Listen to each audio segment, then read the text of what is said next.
같이 읽겠습니다. 창세기 3장 9절 10절 같이 읽습니다. 여호와 하나님이 아담을 부르시며 그에게 이르시되 내가 어디에 있느냐? 이르되 내가 동산에서 하나님의 소리를 듣고 내가 벗었으므로 두려워하여 숨었나이다. 아멘.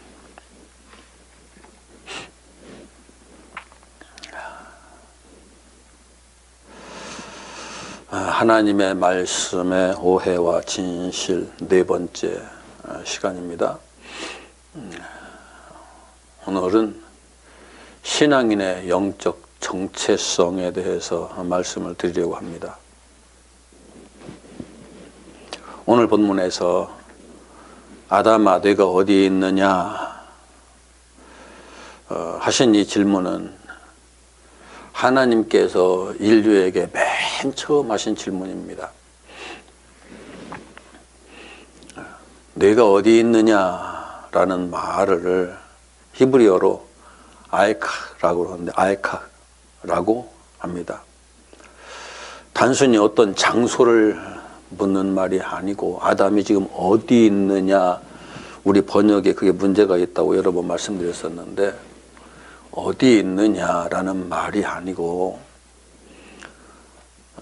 아담의 존재에 대한 정체성에 관한 질문이에요. 너는 지금 어떤 존재로 있느냐? 너는 어떤 사람으로 있느냐? 하는 그런 질문인데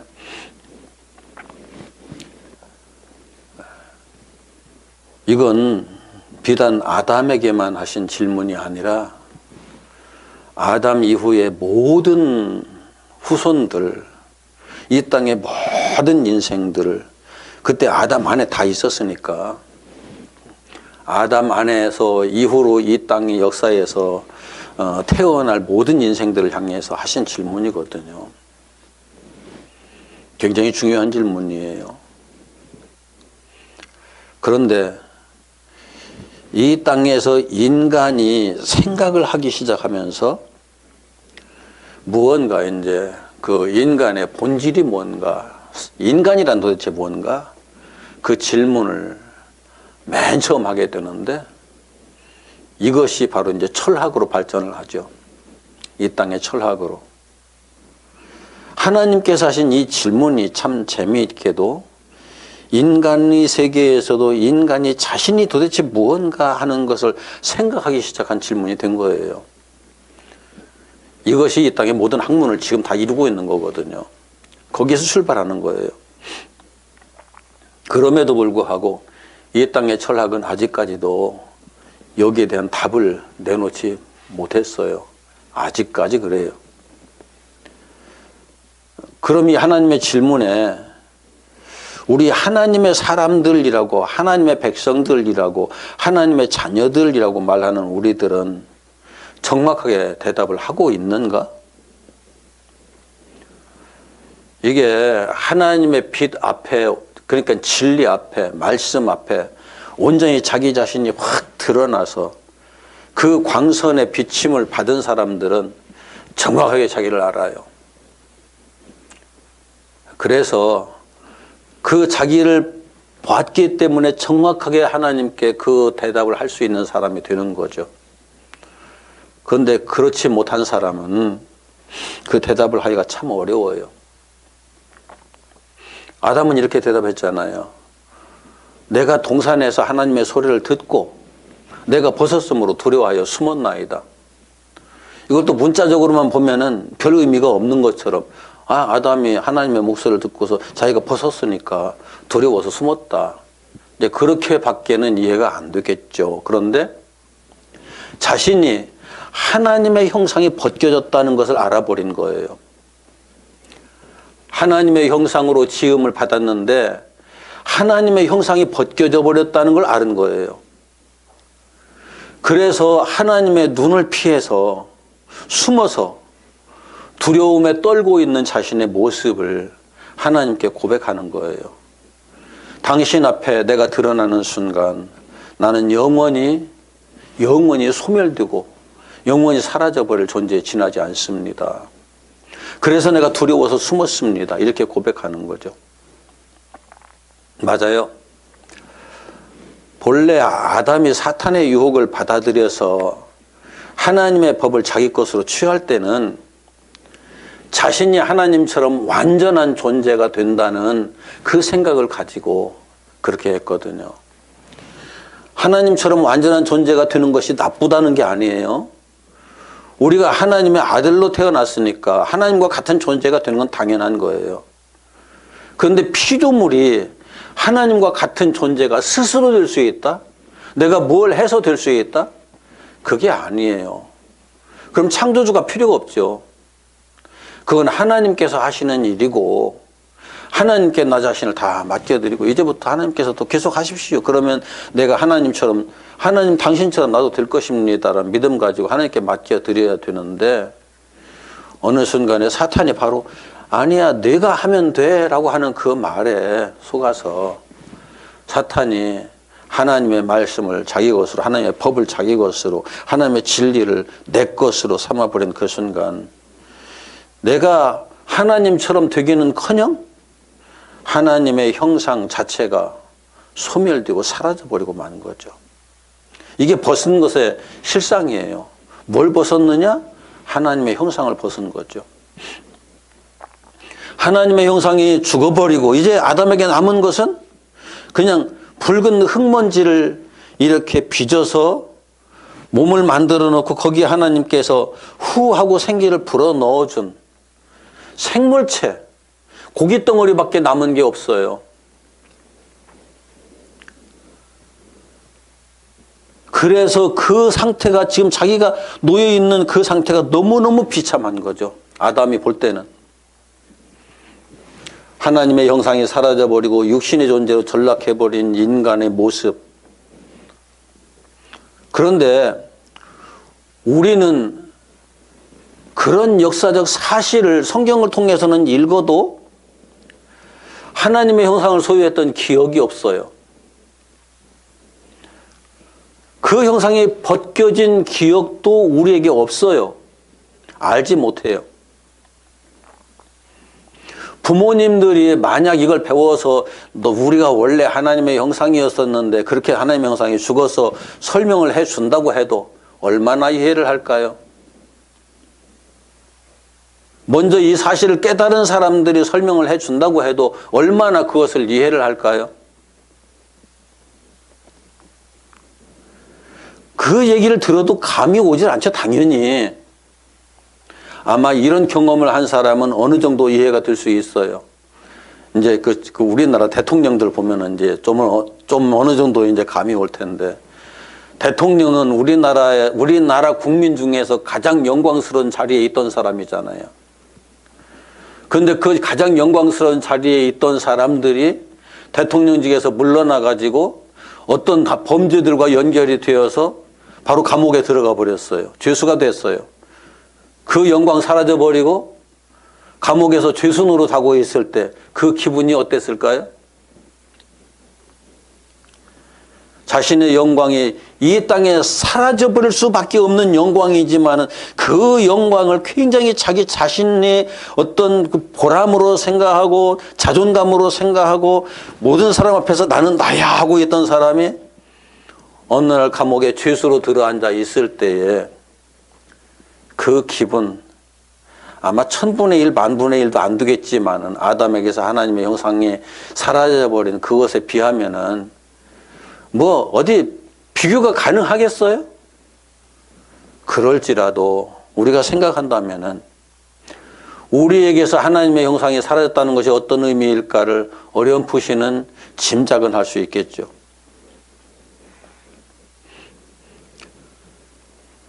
그런데 분명한 것은 우리가 다 확인할 수 있는 게 있어요. 그게 뭐냐면은 우리가 절대적인 존재가 아니라는 사실이에요. 우리가 무엇도 내 마음대로 할 수 있는 건 이 땅에 아무것도 없다는 사실이에요. 내 마음대로 할 수 있는 건 내가 가지고 있는 능력의 범위에 딱 제한되어 있어요. 대통령도 이런 고백을 하더라고요. 목사님들이 내가 대통령이 되면 뭐든지 다 할 수 있을 것이라고 착각하고 있었지만은 저도 그렇게 착각했는데 아니에요. 대통령 자리에 앉아보니까 내 마음대로 할 수 있는 게 아무것도 없어요. 대통령도 자기 마음대로 못해요. 이 땅에 누가 자기 마음대로 할 수 있는 사람이 있을까요? 알렉산더가 그랬을까요? 세기의 위대한 영웅이라고 그렇게 추켜 세우는 알렉산더도 감기 때문에 죽었어요. 감기 때문에 그것이 폐렴으로 연결돼 가지고 죽었어요. 33살의 그 젊은 나이에. 온 세상을 다 정복할 것만 같았던 사람도 그랬거든요.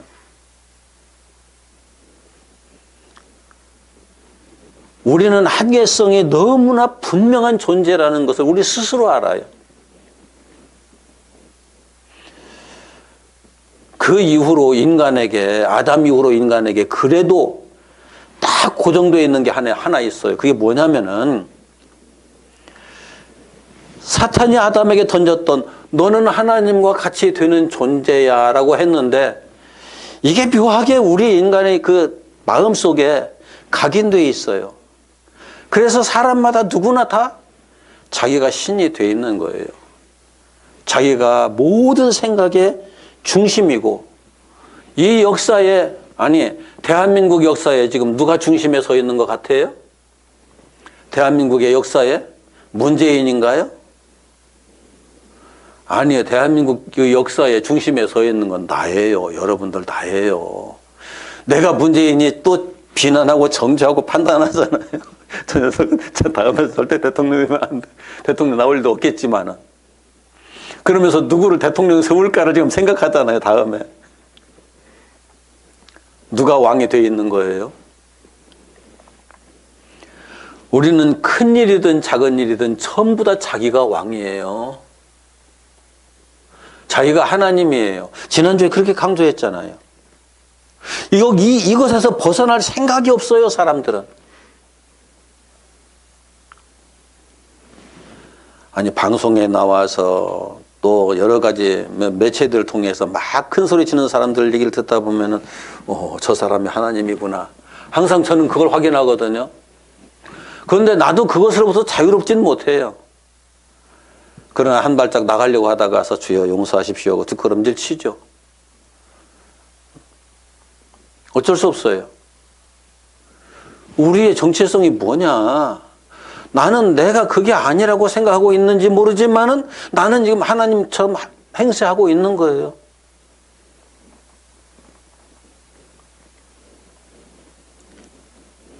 그럼 하나님의 백성들의 정체성은 무엇이어야 할까? 자, 그럼 정체성이란 게 뭐냐? 변하지 않는 존재의 본질. 좀 어려운 말인데, 본질적인 독립적 존재로서의 자아. 쉽게 말하면 내가 누구인지를 일관되게 말할 수 있는 것, 인식할 수 있는 것. 이것이 정체성이에요. 내가 이럴 때는 이랬다, 저럴 때는 저랬다 하는 것은 그건 참된 정체성이 아니에요. 제대로 된 정체성을 소유한 사람이라고 할 수가 없어요. 그런데 하나님께서 우리를 하나님의 형상으로 창조하셨잖아요. 하나님의 형상으로 창조했는데 우리는 하나님의 형상을 잃어버린 존재가 되어버렸어요. 그러면 하나님의 형상으로 창조했으면 우리의 기본 정체성은 무엇이어야 할까요? 하나님의 형상이어야 하잖아요. 그런데 지금 저와 여러분들이 하나님의 형상의 정체성을 가지고 있나요?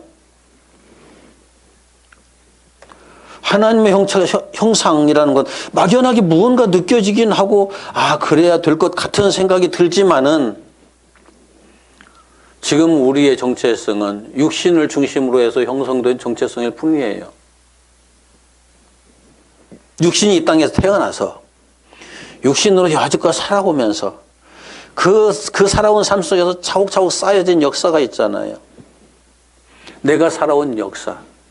그 역사에 의해서 지금 내가 형성돼 있어요. 그건 너무나 분명한 거예요. 내가 연일 정씨로 태어났고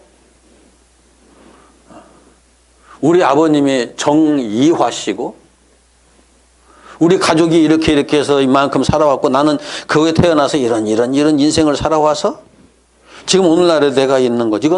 이건 숨길 수 없는 사실이에요. 너무나 분명한 거예요. 그래서 하나님의 섭리 속에서 이루어진 일이지만은 신학을 공부해가지고 목사가 돼서 여기 서 있거든요. 그러니까 보편적으로 내 정체성을 말한다고 그러면 그 정체성을 말할 수밖에 없어요. 그 정체성을 가지고 우리는 주인 노릇을 하고 있는 거죠. 여전히. 하나님을 믿는 사람들이 내가 하나님을 인정한다고 하지만 실제로 하나님을 인정하면서도 내면을 가만히 들여다보면은 하나님은 내 필요에 의해서 땡겨다 쓸 뿐이지 실제로 나는 내가 하나님이에요. 내가 왕이에요. 항상 그래요. 여전히 내가 주인이에요. 내 주권을 포기할 수 있는 사람 아무도 없어요. 내 주권을 포기하고 하나님께 맡겨드립니다. 쉬울 것 같죠? 절대 쉽지 않아요. 어떤 일이 딱 터지면 그 순간에 바로 나는 내 머릿속에 팽 돌면서 이렇게 하면 되겠네. 우린 그렇게 될 수밖에 없거든요. 어떤 사건이 터지면은 욥도 그랬어요. 왜 일이 이렇게 되는 거야? 나는 이런 일을 당할 만한 어떤 아무런 일도 하지 않았는데? 그게 이해가 되지 않아가지고 굉장히 힘들어했죠. 그러다가서 처음에는 하나님께서 하셨다 했어요. 그런데 점점 그게 자꾸 이제 꼬여가는 거예요. 그러다가서 나중에 다시 정리하죠. 하나님께서 하셨으니 하나님의 뜻만이 이루어질 것이다. 그럼에도 불구하고 아직 이해가 다 되지는 않는 거예요.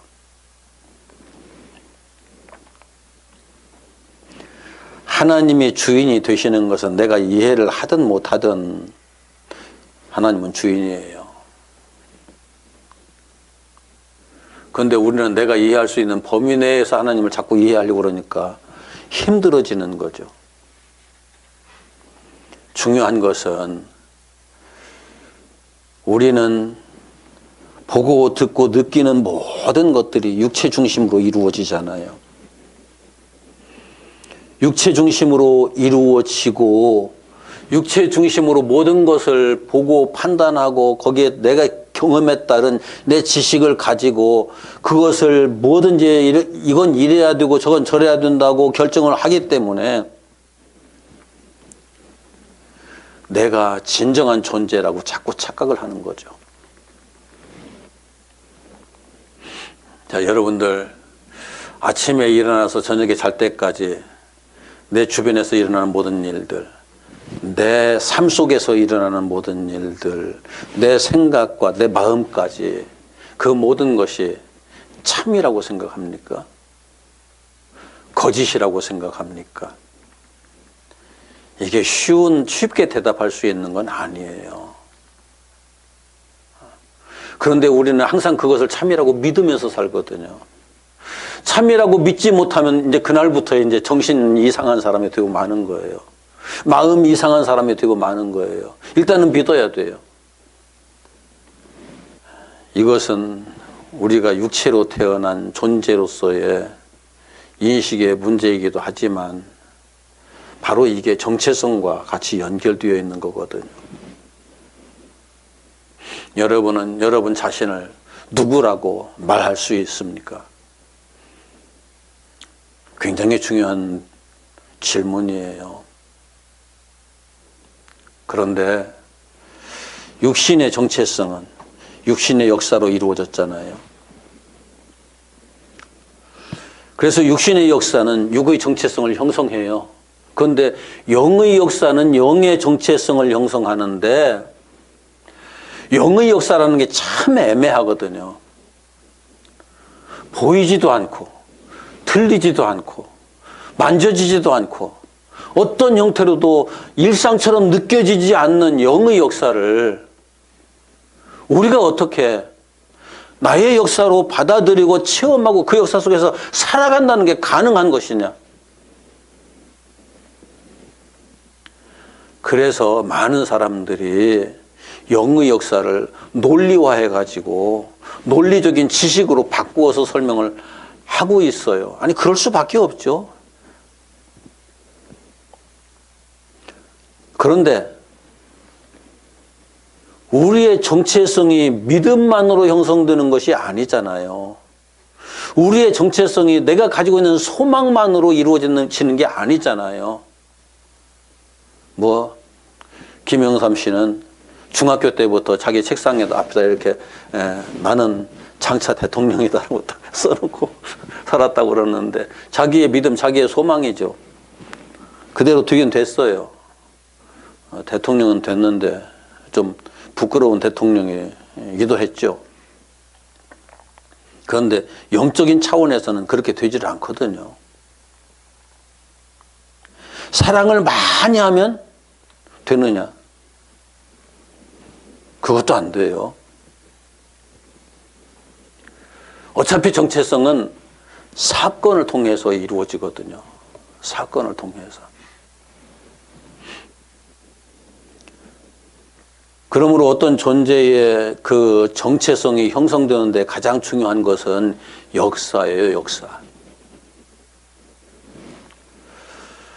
내가 하나님의 아들이라면은 하나님의 아들로 태어나는 역사가 있어야 되고, 하나님의 아들로 양육되는 역사가 있어야 되고, 하나님과 함께하는 역사 속에서 내가 하나님의 아들이구나라고 확인할 수 있는 그런 역사들이 있어야죠. 그래서 다른 데서 남의 손에 의해서 키워진 자식을 데려다가 양아들로 삼아서 내 자식이라고 하기가 참 힘든 거예요. 이 물질적인 세상에서도 똑같아요. 또 내가 그리스도의 신부라면은 그리스도를 만나서 사랑하고 그리스도를 만나서 사랑하는 과정을 통해서 하나가 되고 그 하나가 되는 역사의 과정이 있어서 비로소 내가 그리스도의 신부다. 예수 그리스도는 나의 남편이다 라고 할 수 있는 게 확인이 되어야 되는데 누가 옆에서 그리스도는 내 남편이야. 너는 그리스도의 신부야. 기억해도 그래 그런 거야. 그런다고 해서 그게 되나요? 믿어라. 되나요? 그 역사가 없으면 되지를 않아요. 그 역사를 소유했어야 내가 그 남편을 위해서 모든 걸 다 할 수 있는 사람이 되는데, 그리고 그 사랑을 직접 느낄 수 있는 사람이 되는데, 그게 안 되면 아무런 의미가 없죠. 내가 하나님의 백성이라면 당연히 내가 그 나라를 체험을 할 수 있어야죠. 내가 대한민국 백성이라면 당연히 지금 대한민국의 역사를 체험을 하고 있잖아요. 똑같아요. 하나님 나라의 백성이라면 하나님의 나라의 역사를 체험을 해야 되는데 우리가 체험하는 건 이 땅의 역사뿐이에요. 하나님께서는 우리들에게, 우리 한 사람 한 사람에게 그 역사 속으로 끌어들여서 그 역사를 체험하게 하기 위해서 예수님을 보내셨다고요, 이 땅에. 이걸 유월절 어린 양이라고도 표현을 하고 여러 가지 그 비유들을 동원해서 표현을 하는데, 그때부터 우리는 어떤 형태로든지 그 예수의 역사 속으로 들어가서 예수와 함께 하려고 힘쓰고 애쓰는 삶이 요구되는 거죠. 머릿속에다 생각만 집어넣고 되는 것이 아니라, 그래서 기도하라는 것이고, 그래서 성경 보라는 것이고, 그래서 믿으라는 것이고, 소망을 가지고 살라는 것이고, 사랑하라는 것이고, 이 모든 것들이, 그러나 이런 것들이 인본주의적인 차원에서 이루어지면 예수와 동행하는 건 아니에요.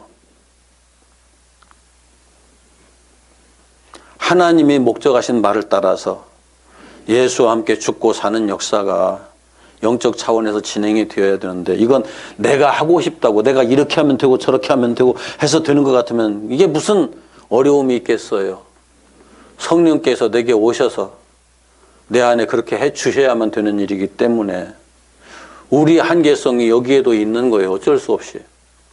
그래서 우리는 성령께서 나를 주장해 주십시오라고 간절히 기도하면서 매달릴 수밖에 없는 특징들을 가지고 있어요.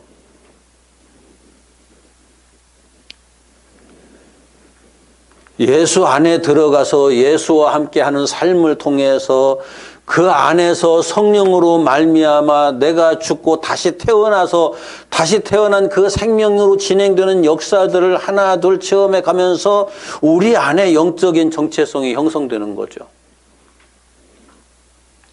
이건 우리가 지금 육체로 사는 일상에서 느끼는 것처럼 매 순간 날마다 모든 일들 속에서 같이 느끼는 건 아니에요. 성령께서 한 번씩 터치해 줌으로써 그 깨달음 속에서 그 삶의 그 여러 가지 형태들을 마주쳐 가면서 이것이 겉으로 보이는 것만이 전부가 아니라 겉으로 보이는 그걸 통해서 영적으로 느껴지는 것들이 내 안에서 작용을 해 가면서 영의 사람으로 세워져 가는 거죠. 그래서 우리들이 지금 이 땅에 살아가는 그 삶 속에서 하나님의 사람으로 사는 사람이라면은 영의 역사와 물리적인 역사가 막 섞여서 우리 안에서 작용한다는 것을 확인할 수 있어요. 아, 이것은 영적인 거구나. 이것은 물리적인 거구나. 이걸 구분해 볼 수 있는 눈이 있다고 그러면은, 그런 감각이 있다고 그러면은 참 복된 건데, 그 사람은 영적인 지혜가 열린 사람인데, 이것을 뒤섞어서 이게 뭔지 저게 뭔지도 이해도 못하고 그냥 상황에 따라서 쭉 끌려가는 사람은 시간이 많이 걸리겠죠. 그리스도와 동행하는 역사, 하나님과 동행하는 역사란 그런 역사예요. 하나님과 동행하는 역사란 결국은 그것을 좀 체험하고 나면은 그 체험 속으로 좀 더 들어가기 위해서 나의 크고 작은 모든 일들을 자꾸 하나님께 맡겨드리는 이런 삶이 진행되어야 하는 거죠. 어떤 일이 생길 때 내가 딱 결정해버리고 내가 이건 이런 거야 하고 내가 행동해버리고 그걸 좀 벗어나서 진중하게 생각하고 하나님께서 이 일을 왜 이렇게 하셨을까? 내가 영적으로 반응한다면 어떻게 반응해야 될 것인가?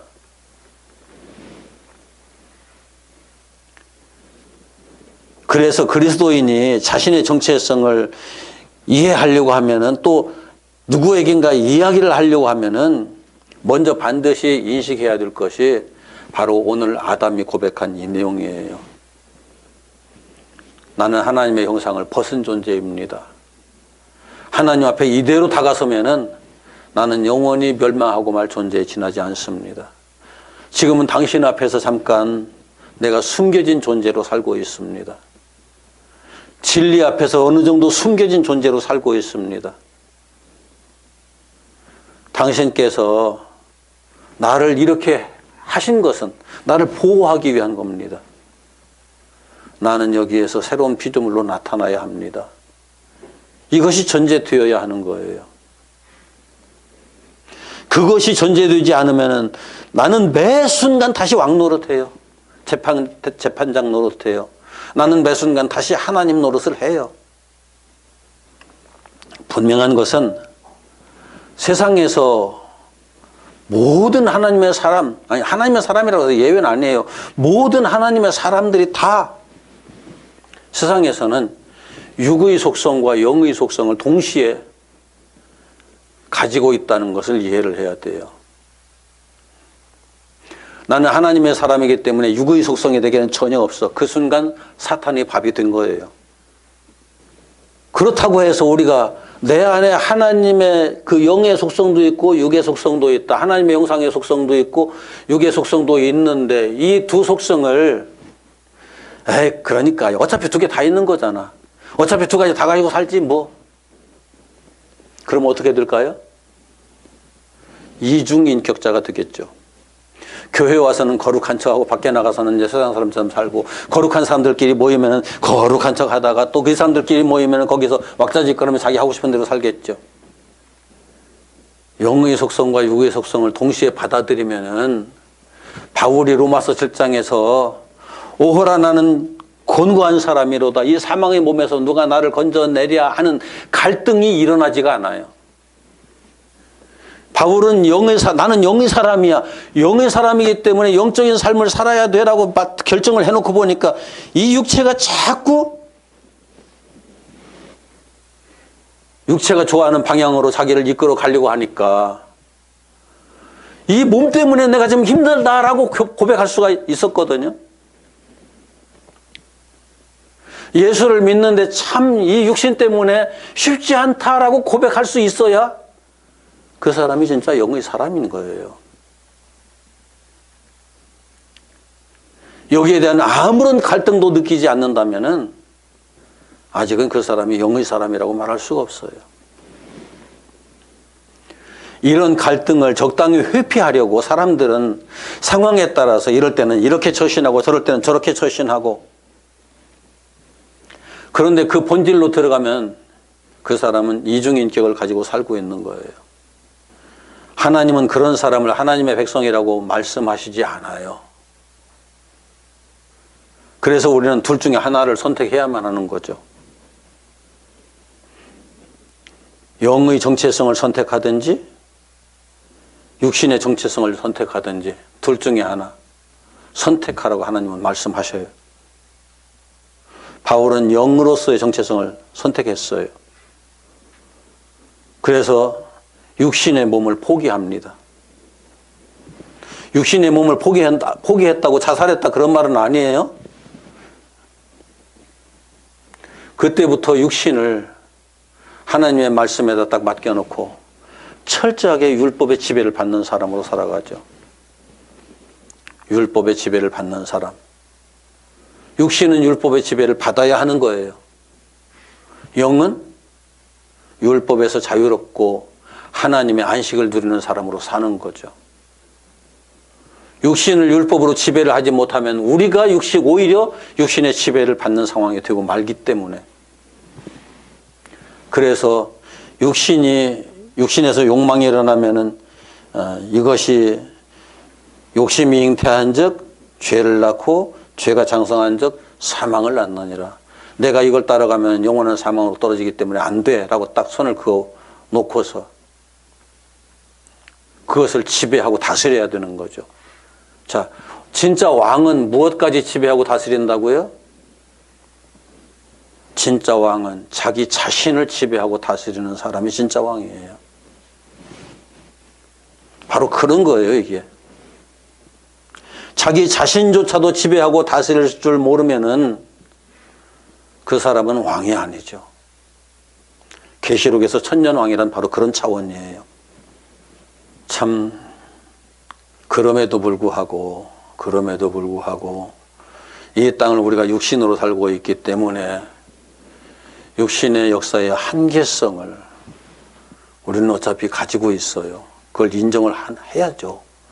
인정을 해야만 하나님의 백성으로 살아가는 게 가능하죠. 우리의 정체성은 우리의 한두 마디 말 가지고 증명되는 건 결코 아니에요. 우리의 정체성은 우리가 살아가는 삶의 모습 속에서 확인되는 거예요. 비록 육체로 살고 있지만 저 사람이 육체를 지배하고 있는 사람이냐, 육체의 지배를 받고 있는 사람이냐, 그건 그 사람의 삶을 들여다보면 바로 확인돼요. 그 사람이 그냥 미사여구를 이렇게 번지르르하게 꾸며가지고 말을 늘어놓는 것 가지고는 100% 되지를 않아요. 무심결에 툭툭 이렇게 뱉어내는 말 속에는 있죠. 그 정체성이 나오죠. 내가 오늘 하루를 살면서 육신의 말을 많이 했나? 영의 말을 많이 했나? 육신의 말을 할 때 내 감정이 막 같이 막 따라가면서 거기에 공감을 해가면서 거기에 올인해가면서 내가 말을 했던가? 영의 말을 할 때에 내 모든 인격이 거기에 쫙 반응하면서 같이 작용을 했던가? 거기에서 내 정체성이 확인된다니까요. 때로는 말은 영의 말을 하면서 삶은 육체로서의 삶에서 벗어나지 못한 사람들 모습을 종종 보게 되는데 영의 사람은 아니에요.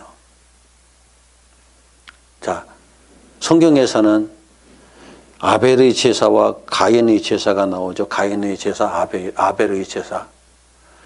가인의 제사는 자기가 육체로 이루어 놓은 땅의 소산들.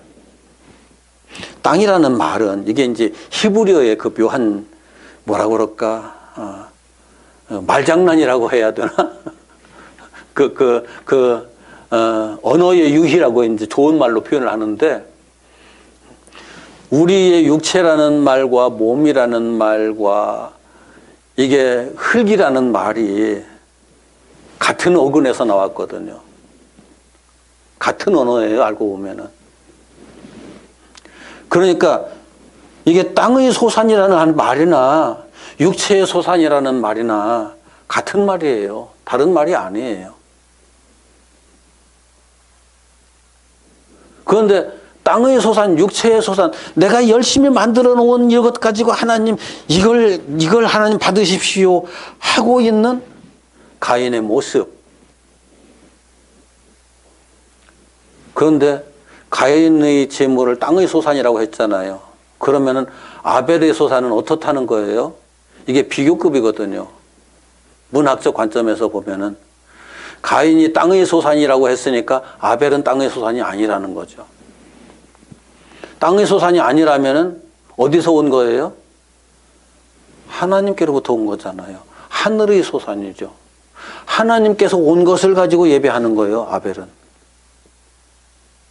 오늘 우리가 예배를 드리는데 내가 이루어 놓은 나라고 하는 이 세계 속에 속한 것을 가지고 예배를 하는 사람으로 이 자리에 있느냐, 아니면은 하나님께서 주신 것을 내 마음 속에 품고 와서 예배하느냐.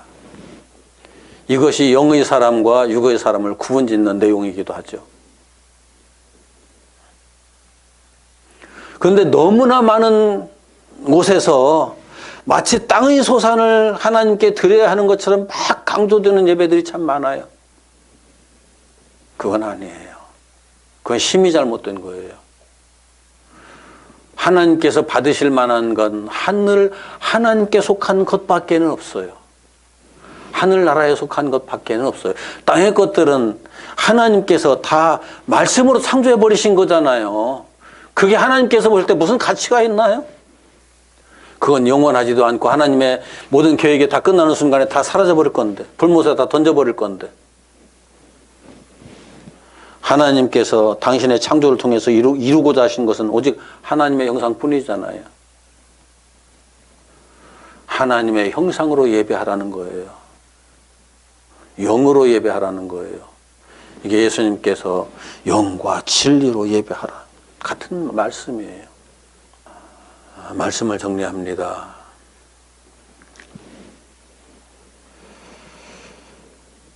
사람마다 어떤 신앙생활 하면서 영적 신비를 체험했다고, 그 영적으로 자기가 이런 신비를 체험했기 때문에 그건 다 성령의 신비일 것이다 라고 착각하는 것도 문제가 많아요.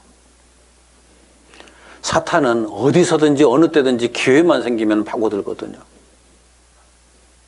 그래서 내가 뭘 체험했을 때 체험한 그것이 나를 주님과 함께 십자가에 못 박는 도구로 작용하는지, 나를 다시 왕으로 세우는 도구로 작용하는지 냉정하게 살펴볼 수 있어야 돼요. 정말 냉정하게. 내가 뭘 체험했다, 뭘 깨달았다, 그런데 나를 확 축혀 세워준다? 아니에요. 그것은 아니에요. 그런데 그것이 나를 다시금 주님 앞에서 죄인이 되게 하고 무릎 꿇게 하고 더 낮아져서 주님과 함께 죽게 만들어준다? 그건 성령께서 하시는 일이죠. 왜요?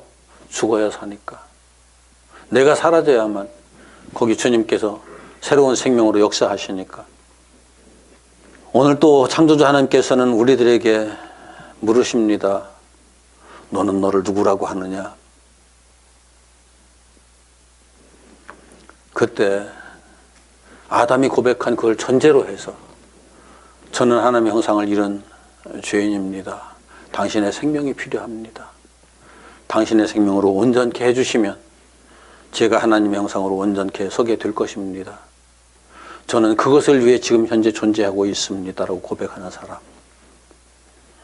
그게 진정한 하나님의 사람이죠. 뭐 조금 주어졌다고 해서 뭐 조금 이만한 것이 뭐 이런 게 조금 주어졌다고 와 이게 어느 순간에 그것이 내 자랑거리가 되고 그것이 나를 내세우는 방편이 되어버린다고 하면은 그건 아니에요. 무엇이든지 나를 강화하는 것, 나를 하나님으로 만들고 왕으로 만들고 나를 재판장으로 만드는 것은 그 자체가 진리가 아니에요. 하나님 앞에 오늘은 내가 어떤 대답을 드려야 할 것인가를 항상 생각하면서 살아가는 성도들이 되었으면 좋겠습니다. 기도합시다.